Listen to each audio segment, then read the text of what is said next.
In the apocalypse, I leaned on my boyfriend's indulgence so much that I kept sending him out to look for food. Every time. Again and again. And when he came back loaded down with supplies one more time, a screen of floating comments suddenly appeared in front of my eyes. This side character is seriously useless.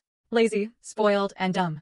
There are zombies everywhere outside, and she's still making the male lead go fetch food for her? Except isn't the male lead the zombie king? He wipes the blood off himself every single time before he comes inside, all because this girl is a clean freak.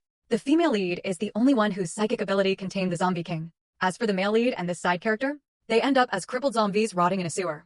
Zombie king. The words hit me so hard my hands went numb. I locked the bedroom door so fast I nearly broke the latch, then crawled straight under the bed, curling into myself and shaking so hard my teeth chattered. Outside the door, Ethan started knocking. Not pounding. Knocking. Soft, pitiful, careful. Sienna. His voice was already thick with tears. Please open the door. I'll go out again tomorrow and find you chips, okay? Sour cream and onion if that's what you want. Just please open the door.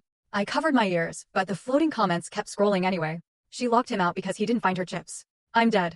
Girl, it's the apocalypse. You still care about chips? He risked his life running 3 blocks to find her instant noodles, and she threw a fit because it wasn't the right flavor. Outside, Ethan's voice grew even softer. I put everything by the door, he said. You don't have to open it right now. But don't go hungry, okay? I can go back out and find the chips tomorrow. My throat tightened so badly I could barely breathe. Half an hour ago, I had been sitting on the bed in a perfect mood, ready to open a snack, when my vision blurred and those comments appeared. They said I was a useless side character. Said I only dragged Ethan down. Said he was the zombie king. Said I would end up a broken zombie in a sewer.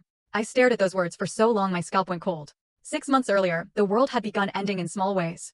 First, the dog next door started barking at empty air for hours at a time. Then it bit its owner. Then the owner started acting wrong too. By the time I understood what was happening, the street below my apartment was already full of things that used to be people. I had just agreed to go meet Ethan's parents before everything fell apart. The day before he was supposed to take me, I opened my door and almost became lunch for a zombie right there in the hallway. Ethan saved me. At the time, he was just my neighbor. Tall, clean-cut, quiet. The kind of guy who looked expensive without trying. We used to run into each other by the elevator. He'd smile. I'd pretend to be checking my phone. Then the power went out one night, and I got desperate enough to knock on his door for help. That was how it started. He knew how to fix breakers. He could cook. He had the patience of a saint. I was the kind of woman who could burn instant noodles and somehow ruin boiled water.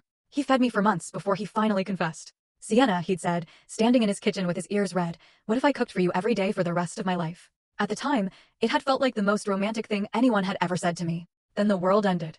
Ethan told me he had access to a secure villa outside the city and took me there to wait for rescue. That was when I realized he came from money. The house was huge. The pantry kept filling up. And somehow, no matter how dangerous the world became, he always came back alive. Unhurt.